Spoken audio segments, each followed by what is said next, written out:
जय जय साथियों, सोहम गुरसगुरुवे नमः, सोहम गुरसगुरुवे नमः, सोहम गुरसगुरुवे नमः। सर्वे भवन्तु सुखिनः, सर्वे सन्तु निरामयाः, सर्वे भद्राणि पश्यन्तु मा कश्चित् दुर्भाग् भवेत्। साथियों,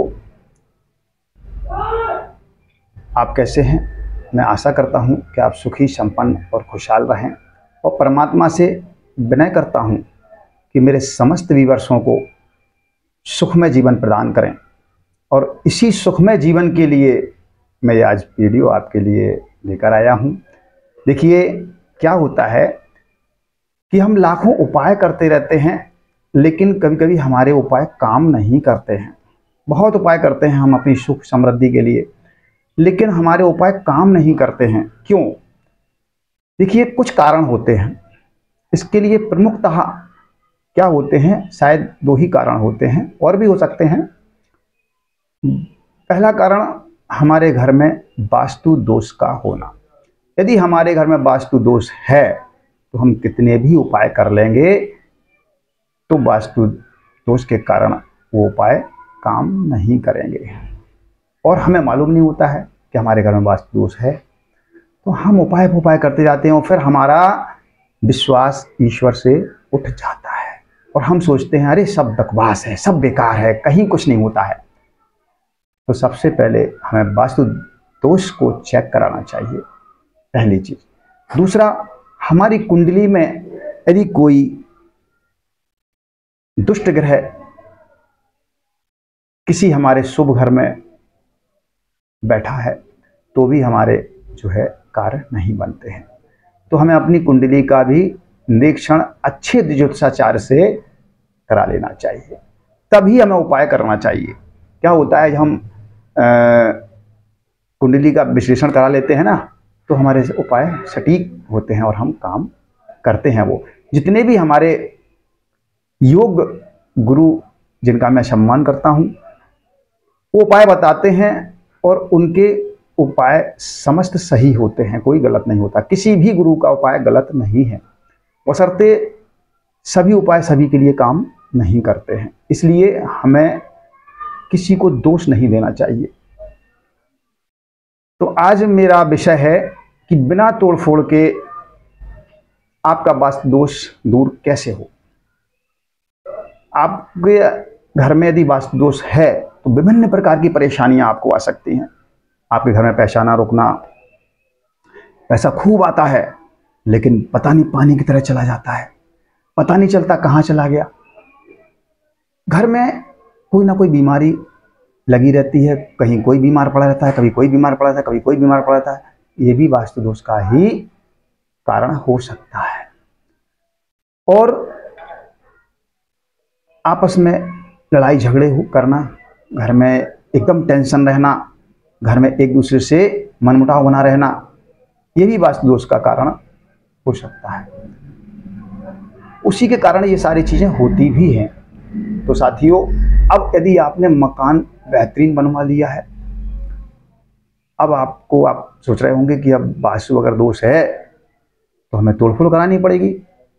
हाँ, तोड़फोड़ करा के भी दूर हो सकता है, और ना करते हुए भी आप उसका उपाय कर लेंगे तो वास्तु दोष दूर हो जाता है। ऐसे कई उपाय हैं जो बिना तोड़फोड़ के हमारे वास्तु दोष को दूर कर देते हैं। तो आज मैं ऐसा ही एक छोटा सा उपाय बताने जा रहा हूं आपको, जो बहुत सरल और बहुत ही रामबाण है। यदि आपने यह उपाय कर लिया तो आपके घर के समस्त वास्तु दोष दूर हो जाएंगे। कोई भी वास्तु दोष हो, किसी भी दिशा का हो या कैसा भी हो, सारे वास्तु दोष दूर होकर के घर में एक सुंदर वातावरण तैयार हो जाएगा। तो आज मैं एक बहुत सरल वास्तु दोष आपको बताने जा रहा हूं। यह वास्तु दोष कैसे दूर होगा और इसके लिए क्या करना होगा, तो चलिए मैं बताता हूं। देखिए, ये वास्तु दोष दूर करने के लिए आपको इंतजार करना पड़ेगा नवरात्रि का। और कौन सी नवरात्रि? जिन नवरात्रि के बाद विजयदशमी का पर्व पड़ता है, जिसमें रावण दहन होता है, वो विजयदशमी का पर्व जब पड़ता है, उस नवरात्रा में ये आपका ये उपाय होगा। तो देखिए, अब करना क्या है, इसके लिए कुछ सामग्री की आवश्यकता पड़ेगी, आप नोट कर लीजिएगा। सबसे पहले एक छोटा सा घड़ा चाहिए पड़ेगा आपको, वो आप अरेंज कर लीजिएगा। दूसरा 11 पीली कौड़ी, वो भी आप पंसारी के यहाँ मिल जाएंगी, आप ले आइएगा। तीसरा गोमती चक्र, वो भी पंसारी के यहाँ मिल जाएंगे, वो भी ले आइएगा। 11 गोमती चक्र। हाँ, इलायची कुछ ज़्यादा चाहिए पड़ेंगी, क्योंकि हमें रोजाना 11 इलायची चाहिए 9 दिन। वो तो वही चल जाएंगे, लेकिन ये 11 तो हमारे हिसाब से शायद 108 इलायचियों की आवश्यकता पड़ेगी, तो वो आप ले आइएगा। इसके बाद एक दक्षिण मुखी गणेश की मूर्ति की आवश्यकता पड़ेगी। दक्षिण मुखी का मतलब होता है जिन गणेश जी की सूंड दाईं ओर मुड़ी हो, उन गणेश जी को कहते हैं हम दक्षिण मुखी गणेश। तो उनकी छोटी सी कोई मूर्ति आपको मिट्टी की या किसी भी चीज की मिल जाए, आप लाइएगा। ठीक है, मिट्टी की ले आइएगा, वो रख लीजिएगा। अब आपको क्या करना है, ये सारी चीजें पहले से व्यवस्था बना के रखिएगा, 9 दिनों को पहले लेके रख लीजिएगा। अब आप क्या करिएगा, जैसे नवरात्रा लगती हैं तो प्रथम दिन आप घड़े में पानी पहले घड़े को साफ कर लीजिए, पानी से धो के बढ़िया धुल के साफ करके बेहतरीन शुद्ध पानी भरिएगा उसमें, और अपने ईशान कोण में बैठ जाइए। अपने घर के ईशान कोण में, ईशान कोण बोलते हैं पूर्व उत्तर के कोने को, पूर्व और उत्तर के, यानी ईस्ट और नॉर्थ के कोने को, ईस्ट नॉर्थ के कोने को ही हम ईशान कोण बोलते हैं। तो ईशान कोण में हम बैठेंगे, और जब उसमें घड़ा में पानी भर लिया और एक पीले कपड़े के ऊपर हम उन्हें स्थापित कर देते हैं घड़े को, और उस पे सबसे पहले कुमकुम से या हल्दी से या फिर चंदन से स्वास्तिक का चिन्ह हम बना देते हैं। फिर उसमें हम एक कोणी उठाते हैं और ओम वास्तु पुरुषाय नमः डाल देते हैं उसमें घड़े में। उसके बाद फिर एक गोमती चक्र उठाते हैं, ओम वास्तु पुरुषाय नमः डाल देते हैं उसमें। फिर एक इलायची उठाते हैं, ओम वास्तु पुरुषाय नमः उसमें डाल देते हैं। ऐसा ही क्रम से फिर से हम एक कोणी उठाते हैं, ओम वास्तु पुरुषाय नमः फिर डाल देते हैं। फिर हम गोमती चक्र उठाते हैं, ओम वास्तु पुरुषाय नमः डाल देते हैं।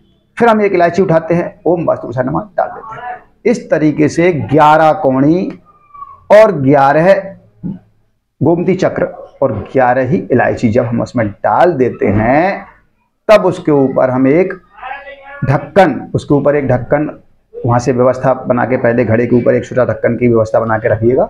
ढक्कन हम लगा देते हैं उसके ऊपर, और उनके ऊपर हम जो है गणेश जी को, जो दक्षिणमुखी गणेश जी हैं, उनको स्थापित कर देते हैं। ये हमारा एक दिन का काम हो गया। अब हम दूसरे दिन 24 घंटे बाद फिर दोज को, यानी कि हमारे नवरात्रा की जब दोज पड़ती है उस दिन द्वितीया को, तो उस दिन हम जो है फिर से पुनः इस पानी को ले जाकर के किसी पौधे में डाल देते हैं, गमले में डाल देंगे, और इलायचियों को भी गमले में डाल देंगे, और उसमें से कोड़ी और गोमती चक्र निकाल देंगे। ठीक है, उसके बाद पुनः हम शुद्ध पानी फिर से भरेंगे और फिर से ईशान कोण पर स्थापित करेंगे, और पुनः यही क्रिया फिर से दोहराएंगे, और फिर गणेश जी को स्थापित करके हम पुनः अपना कार्य संपन्न करेंगे। ऐसे ही हमको 9 दिन तक यही क्रिया दोहराना है। 10वें दिन हमको क्या करना है, देखिए 9 दिन हो चुके हैं। अब 10वें दिन हम क्या करेंगे कि वो सारा सामान लेकर के, जैसे वो घड़ा उठाएंगे, उसका पानी निकालेंगे पहले हम एक साफ शुद्ध बर्तन में, और उस पानी को हम अपने घर में और अपने व्यापारिक प्रतिष्ठान में छिड़केंगे, और अपने दुकान है तो दुकान में छिड़केंगे। सारे वास्तु दोष छिड़कते ही खत्म हो जाएंगे, और उस सामान को घड़े में ही रहने दें। जो सामान हमारा कोणी, गोमती चक्र और इलायची हैं वो अब आज घड़े में ही रहने दें। अब हम उनको लेकर के किसी चौराहे पर जाएंगे रात्रि के समय, दशहरे वाले दिन। तो हम उस घड़े को लेके जाएंगे और चौराहे पर बिना रोके टोके, देखिए कोई देख ना पाए ऐसे समय पर जाना है, और बिना रोके टोके हम उस घड़े को वहां फोड़ देंगे और तुरंत पीछे मुड़ के बिना पीछे देखे सीधे अपने घर आएंगे। और घर पे हम अपने प्रवेश करने से पहले हाथ पैर मुंह धुल के अंदर प्रवेश करेंगे। बस ये एक ही बार क्रिया करना है आपको, आपके सारे वास्तु दोष समाप्त हो जाएंगे घर के। आप देखेंगे कि यदि कोई भी वास्तु दोष होगा जो हमको पता भी नहीं था, पता नहीं कौन सा रोग कब से चला आ रहा था, पता नहीं कौन सी दरिद्रता हमारी चली आ रही थी और वास्तु दोष के कारण, लेकिन जैसे ही वास्तु दोष हमारा दूर होगा और हमारी सारी समस्याएं दूर हो जाएंगी, तो हमें लगेगा, अच्छा लगेगा, बेहतर लगेगा। अगर जो वास्तु दोष के कारण परेशान होंगे, जिनको पता नहीं था कि वास्तु दोष है तब भी आप कर रहे हैं, अगर वास्तु दोष दूर हो गया तो आपकी समस्या भी दूर हो जाएगी और आप सुखमय जीवन व्यतीत करेंगे। ये बहुत सटीक और रामबाण उपाय है। चलिए करिए और लाभ उठाइए। अगर ये वीडियो मेरा अच्छा लगा हो आपको और लाभप्रद लग रहा हो तो लाइक जरूर कर दीजिएगा और कमेंट भी करिएगा, और कमेंट में जय माता दी लिखना ना भूलें। देखिए मैंने हर बार वीडियो बताता हूं कि लिखना बहुत महत्वपूर्ण है। आप लिखेंगे बहुत लाभ होगा। आप एक कॉपी पर लाल पेन से सीताराम सीताराम सीताराम लिखना शुरू कर दीजिएगा। बस उस कॉपी का सम्मान करिएगा।